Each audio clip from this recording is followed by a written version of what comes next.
Hey guys, welcome back to Fantasy Hub. Today's story is one of my favorites. Picture this. I'm stumbling out of the most awkward wedding reception of my life. My cheeks burning from too much champagne and too many pitying looks from people who knew about my divorce. The night air hits my flushed skin like a wake-up call, and I'm fumbling for my phone to call an Uber when the sleek black Mercedes pulls up to the curb. The window rolls down, and there she is, Danielle Adams, Sarah's younger sister, the one I've been stealing glances at all evening. The successful attorney with the sharp tongue and sharper suits. The woman who'd made my pulse race every time she laughed at something across the reception hall. Need a ride, Judge Harris? She says, and there's this smirk playing at the corners of her mouth that makes my stomach flip. I should have said no. I should have waited for that Uber, gone home to my empty apartment, and pretended this night never happened. But something about the way she looked at me, like she could see right through all my carefully constructed walls, made me slide into that passenger seat. The car smells like leather and expensive perfume, something sultry and intoxicating. That makes my head spin more than the champagne did. As we pull away from the venue, I'm hyper aware of everything, the way her fingers grip the steering wheel, the soft glow of the dashboard lights on her face, the way my thigh accidentally brushes against hers when she shifts gears. So, she says, breaking the charged silence, how are you holding up? Can't be easy watching your ex-wife get married. I laugh, but it comes out bitter. You mean watching Sarah marry the man she was seeing while we were still married? Oh, I'm just peachy. Danielle glances at me, and there's something in her eyes understanding, maybe. Sympathy. Sarah's an idiot, she says quietly. Always has been. She's your sister. Doesn't make it less true. She takes a turn, and I realize we're not heading toward my neighborhood. I always wondered what she did to mess things up with you. You. We're good for each other, or so I thought. Were we? I'd spent the last 2 years wondering the same thing. Maybe we were just too different, I say, but even as the words leave my mouth, I know it's not the whole truth. Different how? I study her profile in the dim light. She needed someone who could give her everything without question. I needed someone who could see me as more than just a title, a position to be proud of. And she couldn't do that. She tried. But every time we went to parties, every time we were around other people, I felt like I was performing. Like I had to be the perfect judge's wife, not just at me. Danielle pulls into a quiet overlook I didn't even know existed, the city lights twinkling below us. She turns off the engine and looks at me fully for the first time since I got in the car. You know what I think? She says, her voice softer. Now, I think you're tired of being what everyone expects you to be. I think you want to be seen for who you really are. The way she says it, the way she's looking at me, like she can see past the judicial robes and the reputation to something real underneath, makes my breath catch. This is dangerous territory. This is Sarah's sister, for God's sake, but I can't seem to make myself care. And who do you think I really am? I ask, my voice barely above a whisper. She reaches over and tucks a strand of hair behind my ear, her fingers lingering against my cheek. I think you're someone who's been playing it safe for so long. You've forgotten what it feels like to take a real risk. My heart is pounding so hard, I'm sure she can hear it. Danielle ... double quote. I know, she says, pulling her hand back. Trust me, I know how complicated this is. She starts the car again, and we drive the rest of the way to my apartment in silence. But it's not an empty silence. It's charged, electric, full of things neither of us is ready to say out loud. When we pull up to my building, she doesn't just drop me off. She parks, walks me to the door like a gentleman. Or maybe like someone who's not quite ready to let the night end. Thank you, I say, fishing for my keys. For the ride, I mean. Anytime. She hands me a business card, and when I take it, her fingertips linger against mine just a moment too long. Call me. For dot dot. Professional reasons, of course. Professional, right? We both know that's not what this is about. I watch her walk, back to her car, watch the taillights disappear into the night, and I'm left standing there with her card in my hand and my pulse racing like a teenager's. Inside my apartment, I set the card on my kitchen counter and stare at it for a long time. Some decisions are made in silence. Some decisions are made in the space between heartbeats and the moment when you realize that everything you thought you knew about yourself might be wrong. I don't call her that night, but I don't throw the card away either. 3 weeks later, Danielle Adams walks into my courtroom. I'm presiding over a high-profile discrimination case at a group of female employees suing a major corporation for systematic gender bias. It's the kind of case that attracts media attention, the kind that can make or break careers. And there she is, representing the plaintiffs, looking like she could take on the world in her perfectly tailored navy suit. I should have recused myself the moment I saw her name on the docket. Should have claimed a conflict of interest, passed the case to another judge. But I didn't.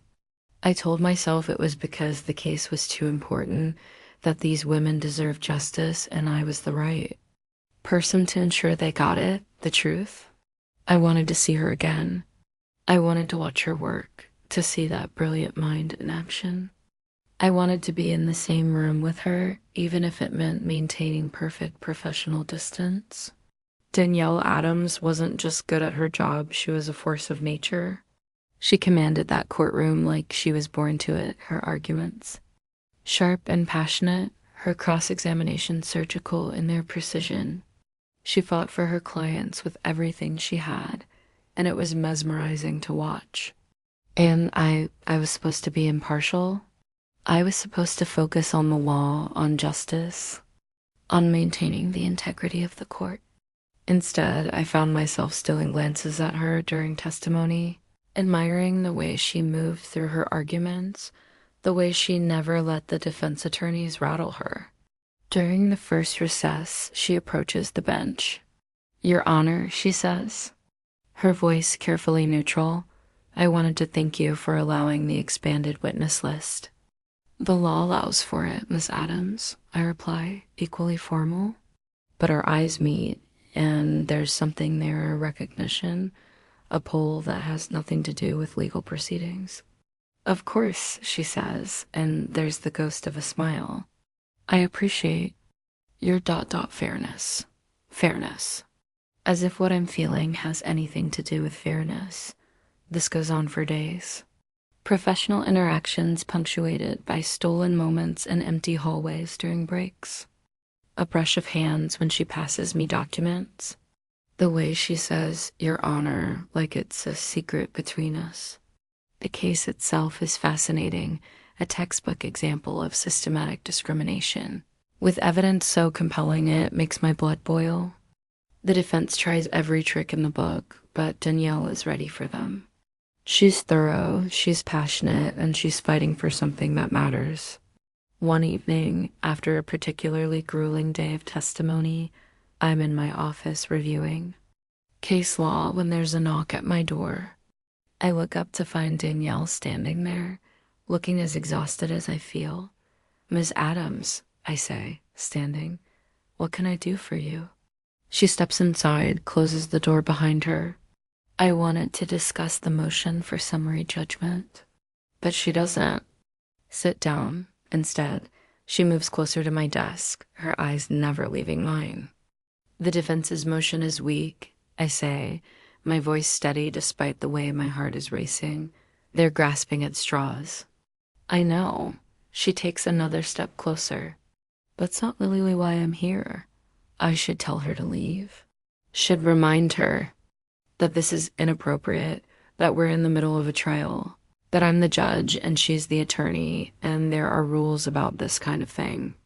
Instead, I say, "Why are you here, Danielle?" She's close enough now that I can smell her perfume, the same scent that filled her car that night. Because I can't stop thinking about you, she says quietly. Because every time I stand in that courtroom, I'm not just arguing for my clients, I'm performing for you. And I know you feel it too. Danielle dot dot. Tell me to stop, she whispers, reaching up to touch my face. Tell me this is crazy, that we can't do this, that it's wrong. Tell me to walk away. I should. God help me, I should. But I can't, because she's right, I do feel it. I have from the moment she offered me that ride, and it's only gotten stronger every day I've watched her work. I can't, I whisper back. And then she's kissing me, and it's like nothing I've ever experienced. It's desperate and hungry and electric, years of restraint crumbling in seconds. Her hands are in my hair, mine are gripping her waist, and I'm drowning in the taste of her, the feel of her. When we finally break apart, we're both breathing hard, and the reality of what we've done starts to sink in. This is insane, I say, but I don't step away from her. I know. She rests her forehead against mine, but I don't care. Do you? I think about Sarah, about the divorce, about all the ways I've played it safe my entire life, about the woman standing in front of me who makes me feel more alive than I have in years. No, I say, I don't care either. That night, she comes home with me. We make love with an intensity that leaves us both shaken, holding each other in the darkness. Like we're afraid the morning will make it all disappear. What happens now? She asks, tracing patterns on my chest. I don't know, I admit, but I know I don't want this to end. She lifts her head to look at me, even if it means complications, even if it means people will talk. Let them talk, I say, and I mean it. I'm tired of living my life worried about what other people think, but as it turns out, we should have been worried. Because in a world where perception is everything, what we thought was private was about to become very, very public. The photo appears on the front page of the legal journal 3 weeks later.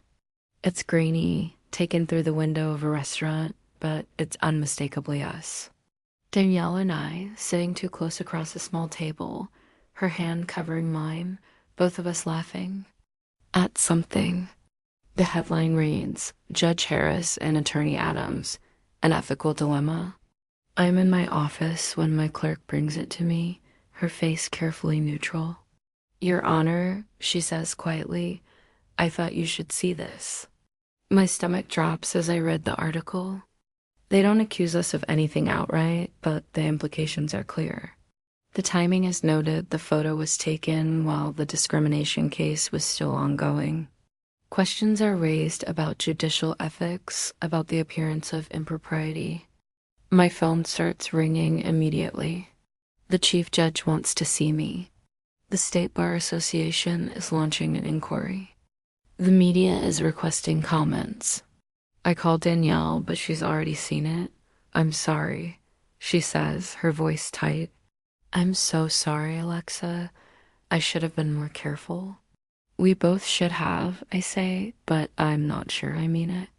Even now, even with everything falling apart, I can't bring myself to regret what we have. The next few weeks are a nightmare. Ethics committees convene. There are disciplinary hearings. The press camps out in front of the courthouse, asking questions. I can't answer. The case, my case, the one that could have set important precedents for workplace discrimination, is reassigned to another judge. I'm placed on administrative leave, pending the investigation. Danielle faces her own scrutiny from the Bar Association.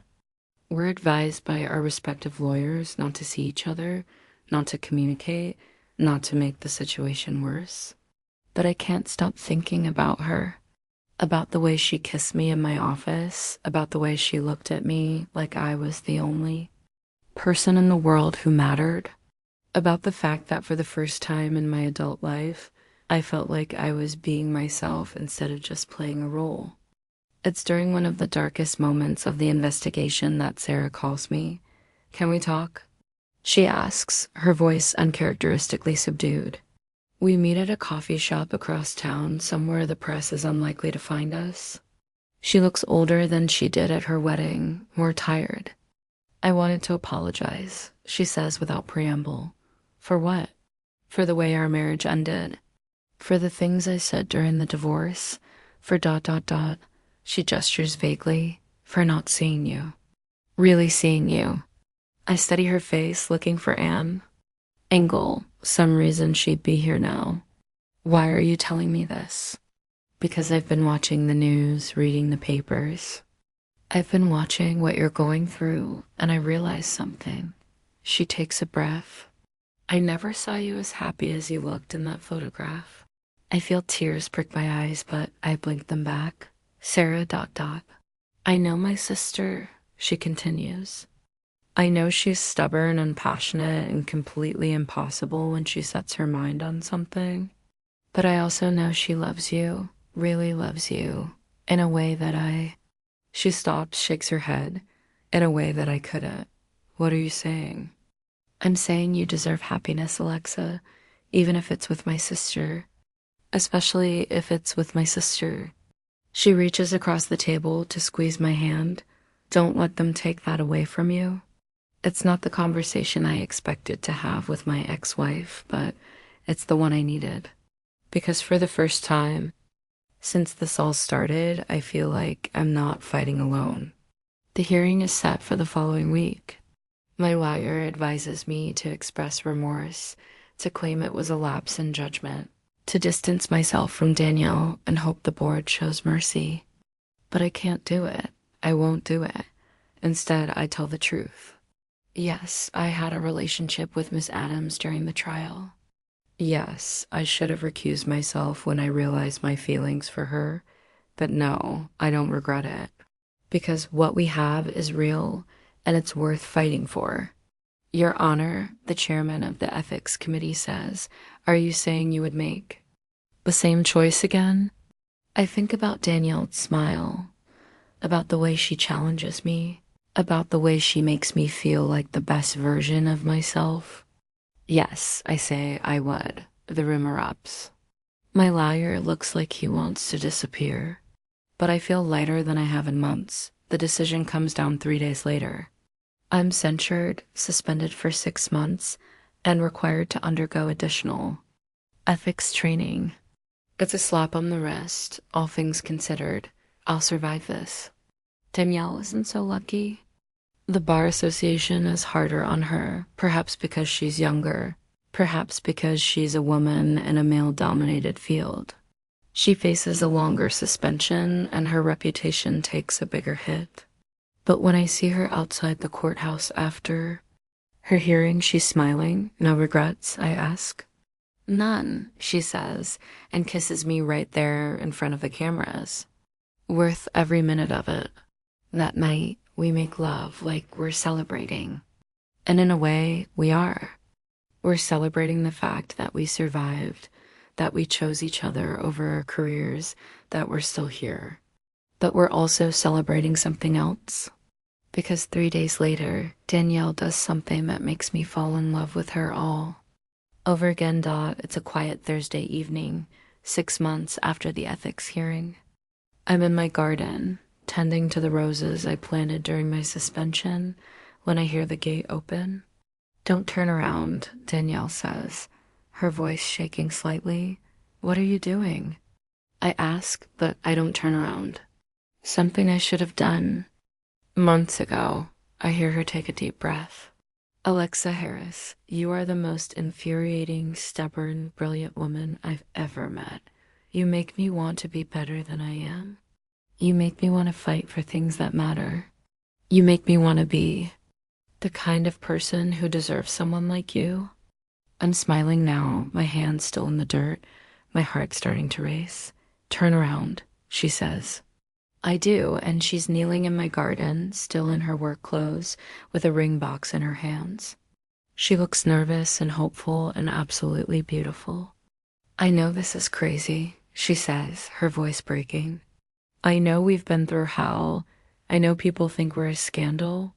I know your family probably hates me, and my sister definitely has opinions about this whole thing. But I don't care about any of that. I care about you. Tears are streaming down my face now, and I can't speak. I care about the way you hum when you're cooking breakfast.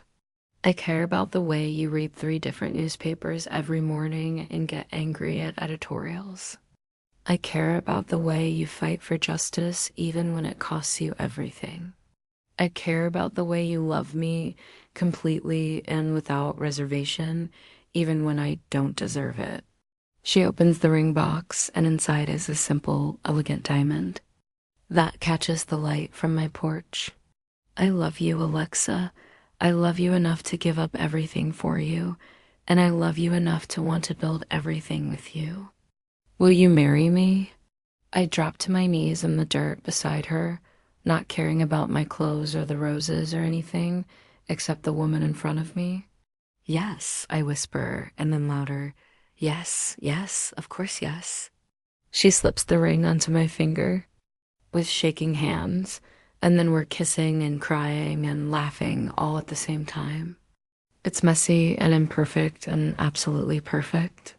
I love you too, I say against her lips. God, I love you so much. We stay there in the garden until the sun sets, planning our future, talking about the life we want to build together. It won't be easy. There will always be people who remember the scandal, who question our judgment, who think we're proof that the system is broken, but we don't care. We have each other, and that's enough. Our wedding is small, intimate, nothing like the elaborate affair Sarah had. We hold it in my garden, under string lights that twinkle like stars.